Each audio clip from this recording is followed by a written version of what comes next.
So when talking about parabola features, we should know what those features are. And there's quite a few. We have the first one we're going to go over is called the vertex. The vertex is the maximum or the minimum point of a parabola.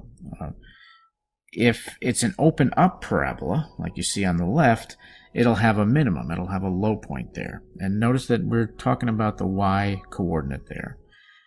And then in the other coordinate where it opens down, the other parabola here where it opens down, this case we have a maximum point. It's the high point. Maximum point is the mathematical term. High and low be more of like the slang terms for these features of the parabola. So that's the vertex. The vertex is going to be the minimum or the maximum point on a parabola.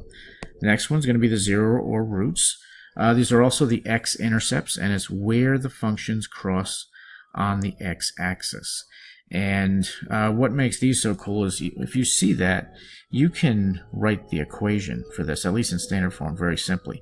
That's an open-down parabola, so I'm going to start with a negative coefficient, and that's going to be x minus 5, right? And then x minus 7. And I can write that equation very easily just looking at those zeros. So recognizing the roots is kind of important if you ever have to find out what the parabola is, what the equation is. The next feature of a parabola is going to be the axis of symmetry, and coordinates on the x coordinate will always be equal to the line of the axis of symmetry. So in this case, we can see that the vertex is at 2, 9, and cutting the parabola directly in half will be the line x equals 2. And then the last function that we're going to look at is the y-intercept. You're probably familiar with this from linear equations. It's the same idea. It's where the function crosses the y-axis. In this problem, it happens to be at 0, negative 5.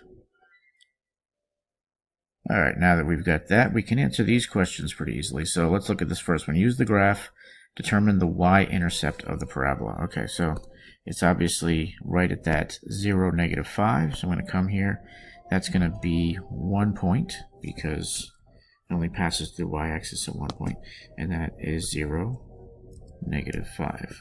I'm going to submit that. Of course, we're right. Let's look at another one. How about the coordinates of the x-intercepts? That would be the same as the zeros.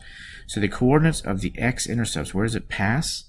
That's going to be at 1, 0. It's going to be 2 points. And we're going to have one at 1, 0, and the other one at negative 3, 0. Negative 3 and 0. And submit that one. Going to be right. Okay, let's get another one here. How about the coordinates of the zeros? That's going to be the same thing.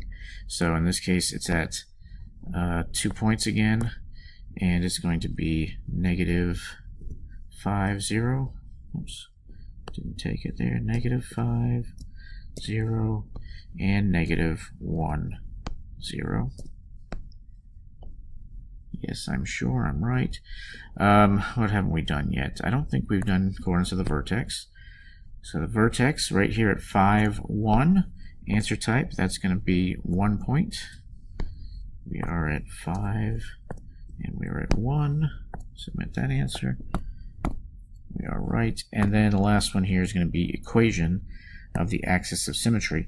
Okay, the vertex is here at negative 2, negative 1. So that line is going to be an equation, and it's going to be x equals negative 2. Submit that. Yep. And that shows you going right through negative 2.